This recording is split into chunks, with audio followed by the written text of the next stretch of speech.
Hi guys, Samantha from Jessama Tutorials here, and today I'm going to show you how to create some cute black and white earrings, and you'll have seen them in the intro photos.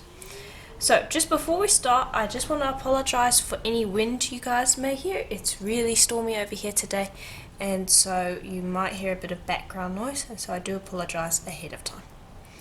So what we're going to start with is we're going to start with 2 pieces of black clay, and you want them to be about the same size, so you want to roll the 2 out together so you make sure that they're the same size. Okay, and I might want to make this one just a bit bigger. Okay, and I'm using black Primo today, but you can use any brand you use for this tutorial today. Any brand will work. Okay, so now that they are about the same size, I'm just going to start working with one. And all you're going to do is you're going to start pressing it into a somewhat round shape. And now we're aiming for a random organic round shape, so we don't want it to be symmetrical, but we want it to be somewhat resembling a round. Okay, and I'm trying to get it all nice and thin. And you can use the work surface that you're working on. I'm working on a ceramic tile, which is my chosen work surface. And I'm just going to try and get this into a round shape and also somewhat flat. And don't worry about fingerprints at this point, you can get rid of those very easily.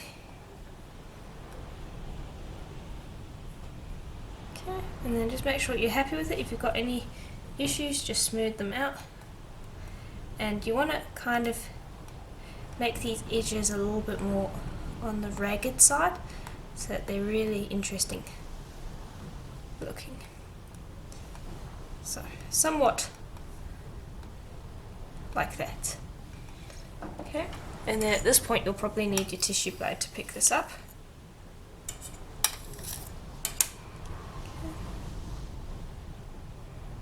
And then I've just got a little something there. Okay, and then the smooth side we'll place on our doming tool here, like so.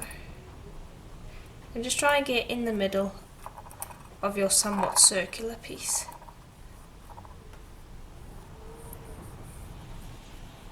Okay, and then just use your fingers to smooth it out. It doesn't have to be perfectly smooth, but you want to get rid of all of those really deep fingerprints. And it's also going to be smoothing it onto the surface of your doming tool. Okay. And any really rough edges I might just gently press in so that they're a little bit more rounded. So just play with it as much as you want.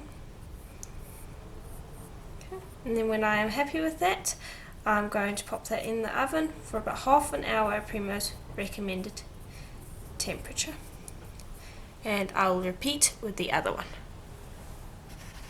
Okay, and then to go along with each earring, you're going to need to make 2 of these. So in total, you need to make about 4 of these white pieces that I'm going to show you, and 2 of those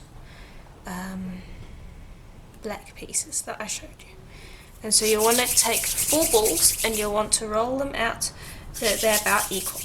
And don't worry, I'm using off-white clay here because this technique doesn't require you to have perfectly white clay at all.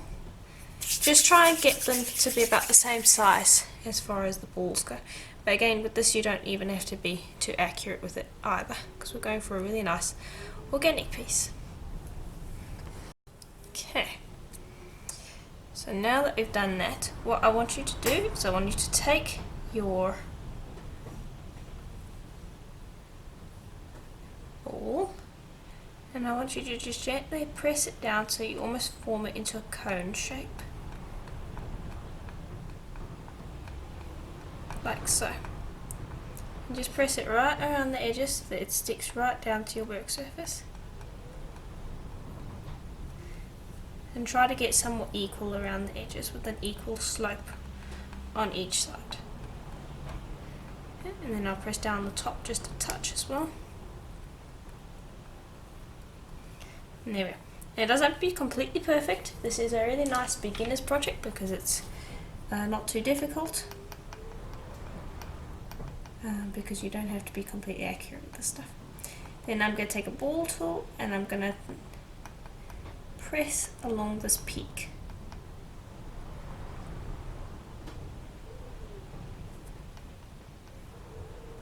And if I need to, I'll just press it back in a bit. All I'm trying to do is I'm just trying to create almost like a little crater. There we go. And then just have some fun pressing into it, because this is going to be the center of our piece. Then take your ball tools and just create streaks along the edge. It doesn't matter if you get it kind of untidy, going for organic look again. Just create streaks and they can overlap. I like to do one round and then I'll go back around again.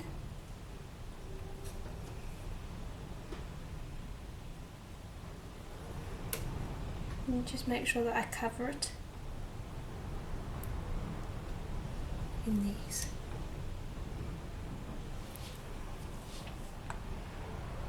And if you're looking for a good set of ball tools, I do sell some on my Etsy shop, so I'll leave a link to that in the description below the video. But for now, I'm just going to show you how to create this. Okay, so we're almost done. Then grab your ball tool again, just go around this edge and just clean it up a little bit.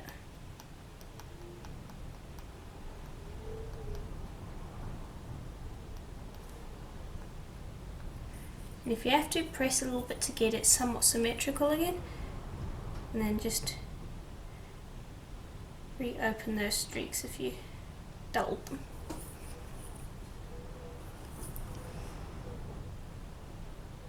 And then you want a nice ragged edge, like so. And I'll just do a few dots inside here, and that is basically what you're aiming for. And then you can see how big it is going to be in your flower. I am quite happy with that.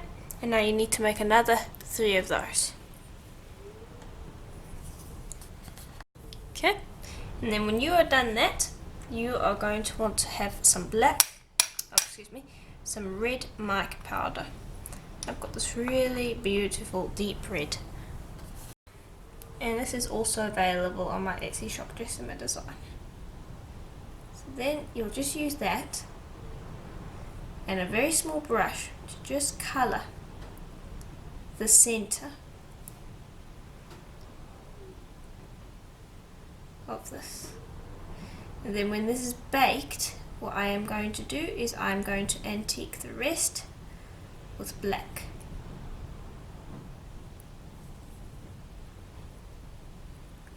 Just make sure that you antique this area. Well, not antique, colour it properly with your red mica powder. Like so. And that's all you need. Then you'll bake that alongside your other pieces.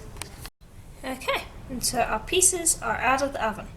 So I'm just going to put these to the side for a moment, and we're just going to quickly lift these up. And just use your nail to just get under there, and that will start to break the seal. There we go. And there you should have a nice domed piece. And don't worry about the fact that you've got these flat spots. It's perfectly fine. And we'll just do this on the other side. And just bake these on a piece of paper if you have it on one on each side, because you don't want a flat spot. But there we are. And by the way, it should be flexible. You should be able to flex this like this. If not, it's not baked properly and it will be brittle. So if you're worried because it's moving around, Don't worry, that's what you should be able to do. So I'll leave those for the moment, and we're going to tend to these, and I want to antique them black. So let me grab my black paint,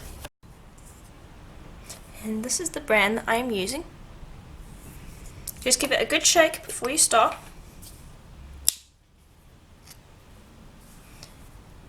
Drop some onto your tile.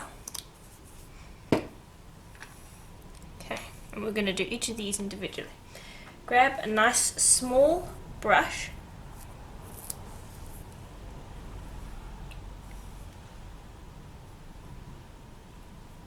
just begin to paint. Just make sure that you get into all of those cracks. That's the important part. And I'm going to try and avoid up here.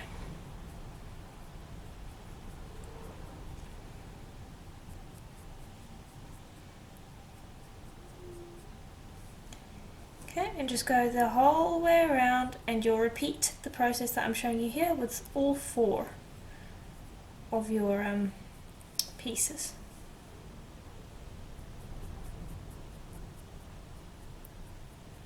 And I'm holding it in the middle so that I don't get any black paint, or at least a minimum amount of black paint on my fingers. And don't go overboard with the paint, you don't want too much.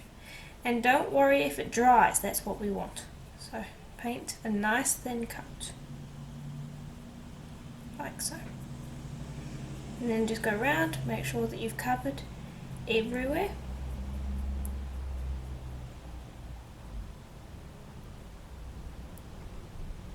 And that you've got a thin coat of it everywhere. And that's how it should turn out. Pop my brush to the side. We're just going to use a wet wipe now to remove this paint. And if the wet wipe's not working, we will use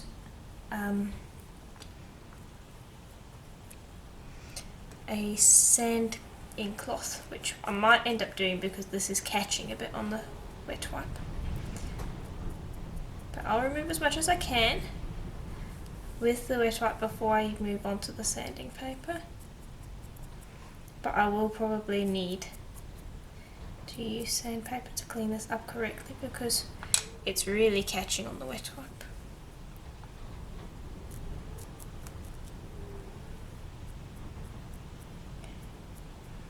There we go, you can see that it's starting to come out. Okay, so I'm just going to let that dry now. I will repeat with the other ones, and then when they're done I'm going to use a wet wipe to clean them up. Oh, excuse me, not a wet wipe, a sanding paper, and I'll show you how to do that. Okay, so here's what they should look like when painted, and here's what they should look like once sanded. So let's get on with that. You're going to need some sort of sanding paper. I'm going to use one of these 400 grit polishing papers. And to start, just go around the edge with your polishing paper. And do this once your paint is dry. It has to be dry for you to do this. If you do it wet, it's going to smudge and make a mess. And you can see we've already started. Another thing is you can leave it like that, or you can continue. So you stop when you feel like it looks nice. And so you can see that we're starting to get some more definition there. And so I just like to go around the entire thing for the most part and scrape.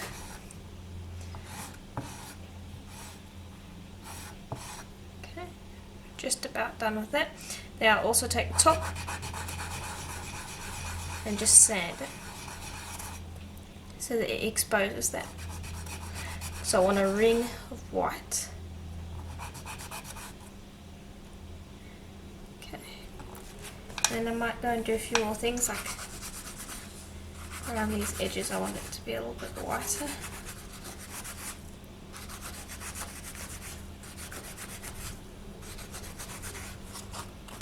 So I'll just make sure that that's sanded. And then the last thing to do is just to grab your sanding paper and press it into that hole and just rotate, and that is going to sand off any raised bits, which will just bring a little bit of texture to it.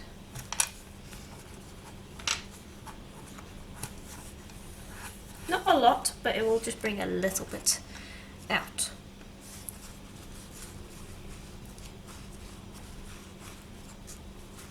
There we are. There you go. You can see we have two pieces. And so I would continue that with the others. And then as for these, what you would do is you'll take some white, some like 40 grit sandpaper, really coarse. And I want you to go around rotating so that you create a center point.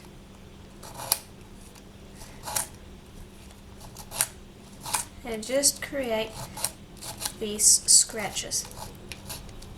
And they need to be deep. And they don't have to be perfect. You just want to go around in a somewhat radial pattern, creating these scratches.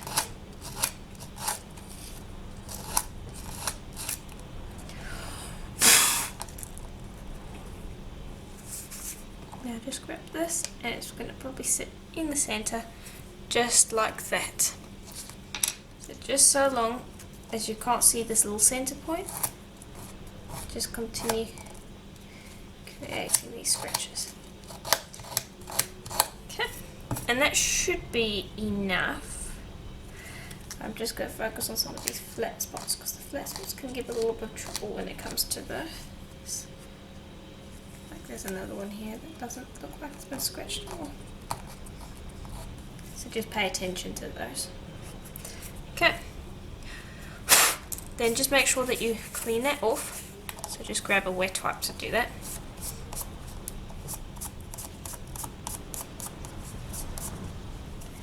And that will clean it off. Then you'll want some white paint. Give it a good shake. And it's the same brand, just white instead of black. And I'm just going to pop a little bit on, scoop that up, and I'm going to rub it all around.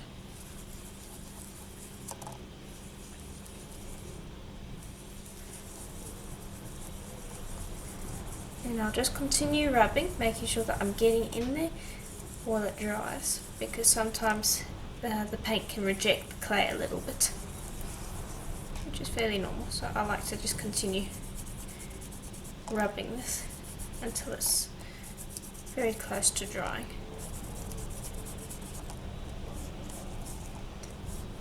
Okay, just making sure that I'm getting all the spots. Then you'll let that dry completely.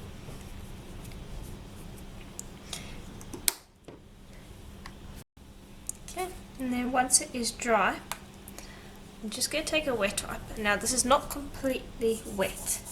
It's a fairly dry wet wipe, because I want to be careful not to rub out the paint, because the paint in here, there's a very thin layer inside these scratches. So if I use a too wet wet wipe, I could rub the paint right out of those scratches. And go against the grain of the scratches. That also helps prevent you from rubbing it out. If you go with them, it will help you rub it completely out of the scratches, whereas against the grain is the opposite.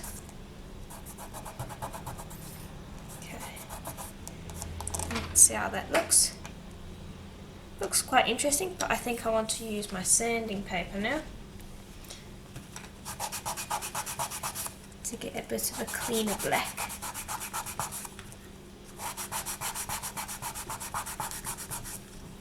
And I'm just going to continue sanding, cleaning this up, and it's going to end up with a really interesting kind of pitted pattern. But just continue sanding until you're happy with it. Okay, So here is how these are going to look now that they're done. And notice that I've really focused around sanding these edges, so it's almost got a little bit of a border around it. And I've chosen these two as I think they're going to look quite nice. And as for these, I don't think I'm actually going to use them. We'll see. But I think these look quite nice on their own without the assistance of these. There, I like those two. So I'm not going to be using those extra two. So now what we want to do is we just want to clean up our back. And so I'm going to grab some Kato liquid clay. And now this is completely optional. You could just leave it matte if you wanted to. But I'm going to take some liquid clay. Just going to pop a little bit of the translucent Kato on here. And I'm just going to use my finger to gently push it around. And I'm going to be careful not to get it on the front, because the front I want to be not shiny. I'm going to seal the front with a matte varnish.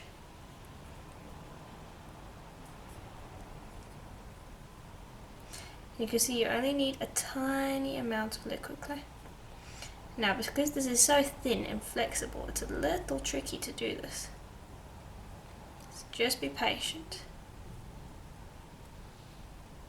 And you might need a little bit more liquid clay, but I think I've got enough here. I don't want to put too much liquid clay on.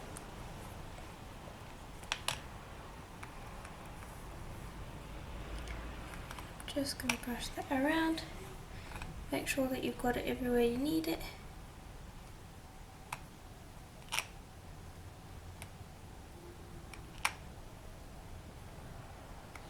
Okay. And just make sure that it's in little holes that might be on the back as well. There we go. Then you'll grab a heat gun. And just before I use the heat gun, I've just got one little spot over here that I haven't got. So I'm just going to use a brush to help me with that. Just going to top that up.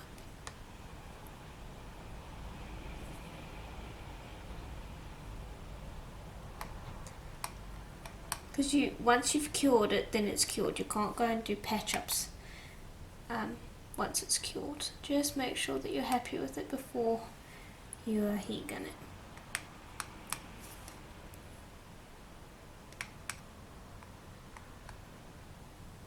I think that's good. Okay, now I'm going to grab my heat gun, put it on the hottest setting I can, and heat.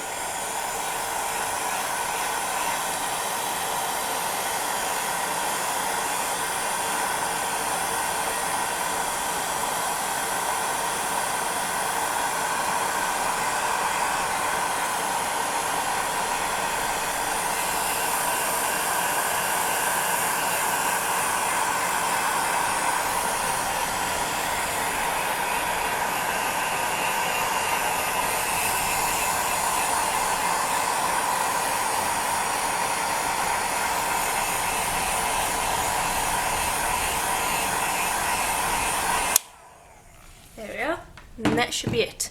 Very quick, very easy, and that should give you a nice shiny effect. And I'll do the same with this one.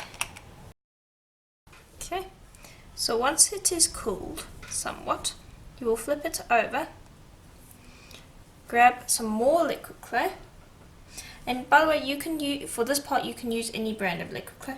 If you're going to be using the liquid clay as a varnish, definitely try and go with the liquid Kato clay, translucent.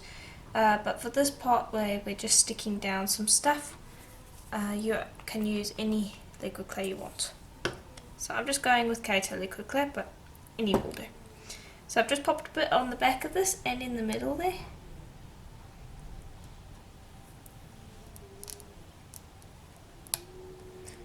And that should create a seal. I want to see if I've put enough on there. Yes, I have.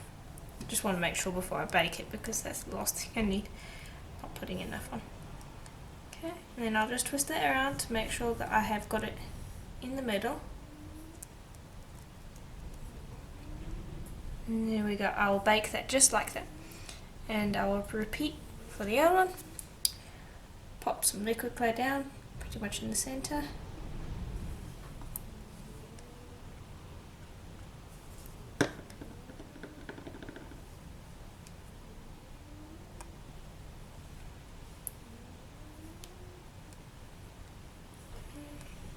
Just check that. In the middle. And then I'll bake those for about half an hour at Primo's recommended temperature, and then when that is done, we can start assembling our earrings after we have put some matte varnish on them. Okay, and so they're out of the oven now, and you can see that they look quite nice. That red will have dulled a little bit, but it should be fine. Now with the backs, we used the liquid clay to smooth out the entire back, but I am going to be sealing it with a matte varnish. So if you have these little flat spots, as you can see, don't worry about it. We just use the liquid clay to get rid of any scratches and things like that that would show up under the matte varnish. Okay, so now I'm just going to grab my matte varnish, which is this Liquitex Professional Matte Varnish. And this is my favourite matte varnish of all, because it just works really well. And it smells like peach shampoo in my opinion, so it doesn't smell bad, which is quite different compared to a lot of the other varnishes. So I'll just take a nice brush and I'm just going to gently brush around the edges. And just make sure that it's wet so that you don't get any brush strokes. So just make sure it's nice and soaked through when you do this. Not too soaking that's going to leave puddles, but enough that you won't see any brush strokes when you're doing this. And if you get a bubble, just make sure to pop it. Okay, and then I'm just going to make sure that I get in there to seal that up. I'm gently going to brush around the edges. And then I will let this dry, and this dries very quickly. It only takes a maximum of about half an hour to dry. So I'll put that to the side and repeat with this one. And there we are. Now that they're dry, and you can see it, they still have a light sheen to them, but they are matte. And I've repeated the same on the other side.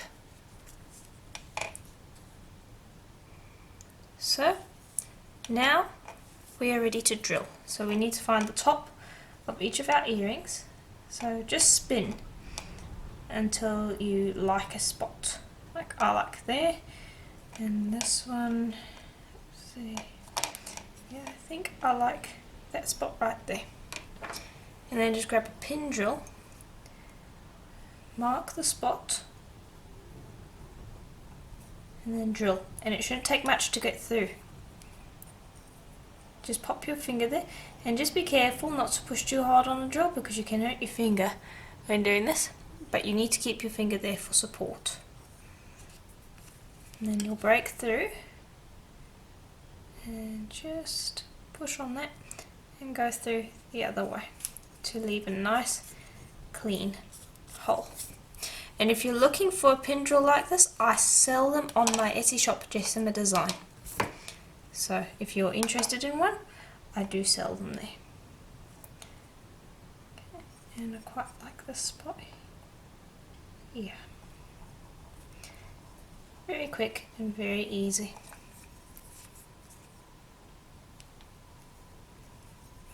And what you could do is you could sand these quite a bit more, and then you could buff them for a nice shiny finish as well. That could look quite nice.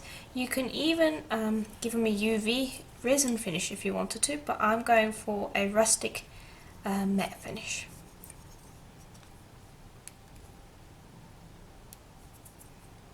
Just making sure I have a nice clean hole back here. Right, so now we have two pieces ready to turn into earrings. So I'm just going to grab this one, and I need a few jump rings. So I'm just going to sprinkle out a few. And some pliers. What I'm going to do is I'm going to grab this. And I might need a wider jump ring, but we'll see. No, I don't. Just make sure to close that up properly. And now I want to see if I can fit a second jump ring in here. If not, that's fine.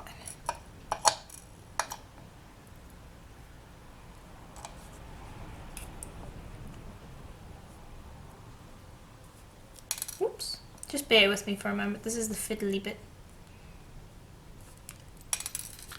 Okay, so once I've got that second jump ring in there, I'll show you what it looks like. There we go. A little bit fiddling, but I got you. You take another 2 jump rings. And we'll just link them together. So we're going to make a little bit of a chain. We don't want it to be too long, but I do want to make maybe like a 3 jump ring stack.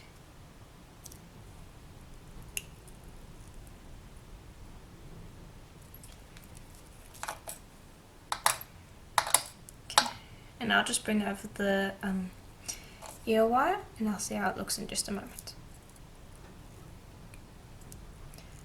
Just make sure that you get those jump rings together properly. Okay. So now just grab the ear wire.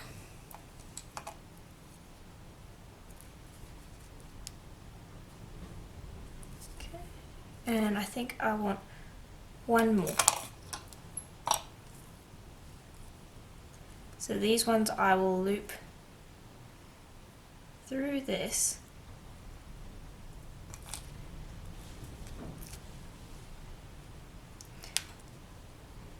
And this is why I don't typically do tutorials on jump ring making, because it's very fiddly and it can be a little tedious to watch in a tutorial. So I do apologise for that. I am trying to do it as quickly and as non-fiddly as possible, but it's inevitable. But there we are. So I quite like that. It gives it some room to spin around as you need it to. And I'm going to go do that with the other one too. And there we are. There are our 2 beautiful earrings. So I do hope that this tutorial was helpful to you and that it gave you lots of ideas. This was a very easy tutorial as well, so if you are a beginner, this is a nice tutorial to start with, as it's very simple and you can do it in many different colors and it's organic, so you don't have to worry about things being exactly perfect and on point. So if it was helpful to you, let me know in the comments below. If you would like to see more tutorials like this, be sure to subscribe to the channel, as I release videos every single week. And if you would like more complex tutorials, please do check out my Patreon account. You can sign up there for many tutorials like this. For instance, here is a tutorial that is either going to be released on Patreon or has been, depending on when you're watching this. And it's basically using a similar technique, but it's a little bit more advanced, as you can see. And this is my autumn poppy necklace. So if you would like to see more cool tutorials like this, please do check out my Patreon account, and I'll see you in the next tutorial. Bye for now.